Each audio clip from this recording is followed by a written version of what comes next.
Hey, welcome to the Metal Detecting Show. My name is Kieran, and this week I talk about actions and activities every metal detectorist can do during the COVID-19 pandemic. We have our regular tech timeout and of course some news from the world of metal detecting and treasure hunting. So let's get on with the show.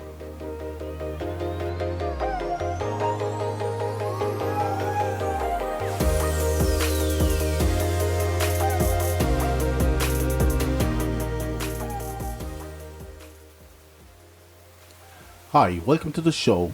I want to take this moment to thank you for listening to my small podcast.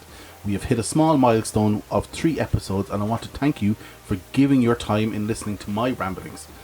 Every week I try to improve, so feel free to send me some feedback. For example, is it too short? Is the content not relevant? Am I speaking too fast? These are all things I am working on, so reach out and let me know what I am doing that's great and what I'm doing that's not so great. My contact details will be at the end of the show.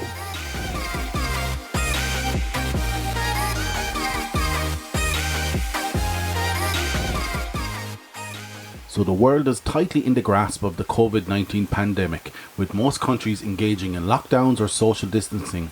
And this week I wanted to talk to you about what you can do as a metal detectorist if you're in lockdown right now or must engage in social distancing. But before I start, I want to acknowledge that metal detecting or treasure hunting may be the last thing someone wants to discuss after losing a job or in some cases, God forbid, a loved one. If you are listening and are struggling and worrying about your spouse, partner, your kids and their grandparents, I also worry about this, but find comfort in the words of Seamus Heaney, the famous Irish poet who said, "If we winter this one out, we can summer anywhere."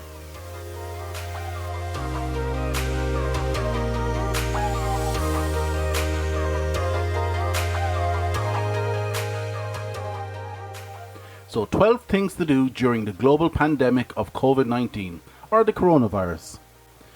Number 1. Double check. Double check your trash and coins to tumble pile. Okay, this is only here because this was the first thing I did when I needed that detecting fix last week, and I was surprised to find a 1945 threepence, a coin I first thought was an English 20p piece. Not a great find, you would think, but when you add the context of finding it on an Irish beach stuck between cracks in rocks at the side of a rock pool, I have looked at this coin several times imagining how did this coin get here. 2. Sort finds. Sort your finds. Sort your scrap. Sort. I normally sort into the following categories: finds I need to attempt to clean, finds to display, finds to store away, or finds to dump. Sometimes you need to make that call. Is that 1988 pull tab really rare enough for you to keep? Scrap I sort into scrap for the bin or scrap that can be reused, like lead for example. 3. Melt metal. This may be unusual. I have in my possession an electronic furnace and I use this to melt down lead and copper into ingots for when the end of the world comes and the price of copper goes through the roof. Right now copper is at €5 per kilo. At one point I was melting aluminium cans, but I soon realised there was so much aluminium on beaches that it became too much to manage, so now I focus on copper and lead. 4. Clean finds. Cleaning finds will be a tech timeout of its own, but start working away on that pile you put away to clean. 5. Service your detector or gear, something I am guilty of neglecting completely at times. I'm the guy you see taking his shovel out of the boot of his car and banging the dirt off it. Take this opportunity to give your detector a clean. Add a tape cover to protect the shaft, replace the screen protector, remove and clean, or replace the coil cover. 6. Research. This goes without saying. Again, something we will cover in a future podcast episode, but read those books that are left on the shelf. Dip into Google Earth to check for potential sites. You know what to do here. 7. Yoga. Yes, I'm serious. Well, not really, but stretch, get flexible. This is the one limiting factor for most detectorists. If you lose your flexibility through injury or inactivity, you will be out of action for longer than the period of this quarantine. Detect on your backyard. This is the advice we give to beginners to go out to their back garden and detect there to gain some valuable experience and figure out their detector. But when is the last time you detected your garden? It's an interesting experiment to see how far you have improved. I guarantee you will find something amazing. 9. Create a test plot. If you don't know how or what this is a spot in your garden where you can bury various metals at specific depths. If you don't have a garden, you can use several buckets with various metals on your balcony. A top tip here is to add an iron target beside a coin or gold ring and see if your detector can detect the coin or the iron and what you have to do to the detector so the good find is detected. This will help you train your ears to what this situation sounds like on the field or beach. 10. Photograph and log your finds. I don't know how you like to do it, but I don't log my finds unless they are something special. Normally my great finds are gold rings from the beach. However, some people like to photograph every find, log the location and store it away in a quickly searchable system. Some even go as far as importing their finds' GPS coordinates to Google Maps, and I suppose this will help you see cohorts and groupings of data that will help your research. 11. Mount your finds or create a finds cabinet. Something I am just dabbling in is mounting my finds, as too often I am reviewing my previous finds and I come across a find and go, wow, that's an amazing find, and remember when I found it. So it's nice to look at your finds in pride of place, but down to your own personal taste, of course. And finally, number 12, get up to date on your forums. Goes without saying, there are so many great forums out there. Some I use are the Friendly Metal Detecting Forum, the Minelab Owners Forum. Also, the subreddit Metal Detecting is starting to gain some traction, so check it out.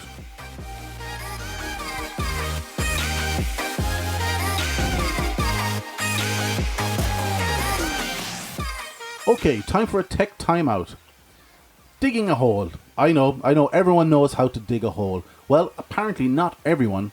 I was listening to Bert Kreischer and Tom Segura on this week's episode of their podcast, Two Bears, One Cave, and Bert tells a story of how he got in a fight with his wife because he didn't know how to dig a hole.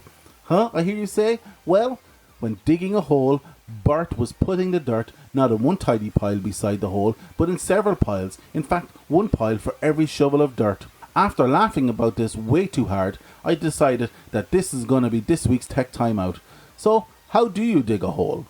Firstly, how good is your pinpointing with your detector? If you're tasty at pinpointing with your detector, you will be confident to dig a tight hole. However, if you're loosey-goosey with your pinpointing, be prepared to dig a crater. Build a test bed in your back garden. This will help your pinpointing and will tighten up on your hole digging. The only real area you need to be careful when digging a hole is when you're digging on a lawn. Now, it is highly unlikely you will get permission to dig on a manicured lawn, but this is how I have done it in the past.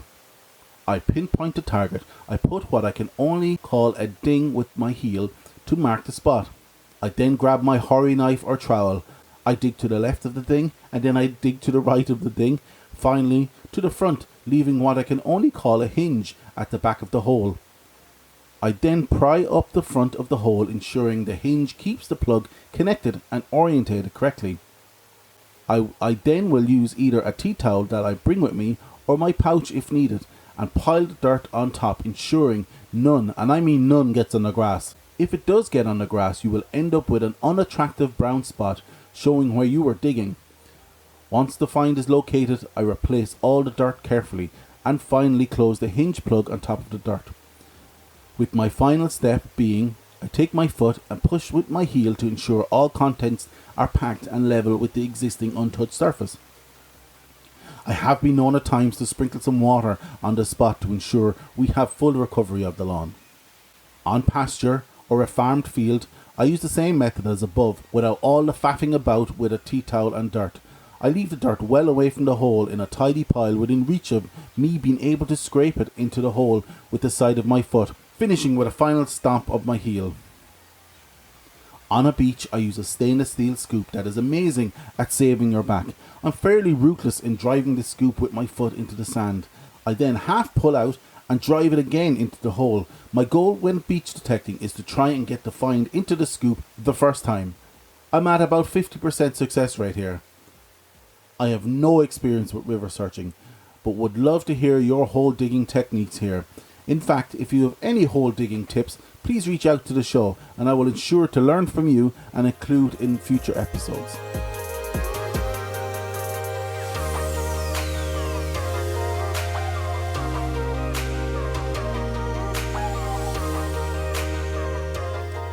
Okay, news this week. We have several stories in Europe of detectorists being sent home after not adhering to social distancing recommendations. While in the US, exemptions are given to metal detecting on some beaches, so check your local requirements before stepping out that door. One story comes to light in the darkness that is the global pandemic, where metal detectorist Adam Staples sparked a bidding war for a day out metal detecting with Adam. Adam, who helped uncover a coin hoard potentially worth £5 million in Somerset, UK, with the winning bid soaring to £2,100, helping TV personality Charles Hanson, who held a live auction from isolation in his shed last week to raise nearly £30,000 for the NHS Heroes campaign. Mr. Hanson is very proud they managed to raise so much money for health service workers who are fighting this terrible virus from the front lines. Check out the full story in the Derby Telegraph, links in the show notes. That's it for this week's news. If you have any news story that you would like to be included in this show, please don't hesitate to send it to me via any of my social media contents or by email to kieran@themetaldetectingshow.com.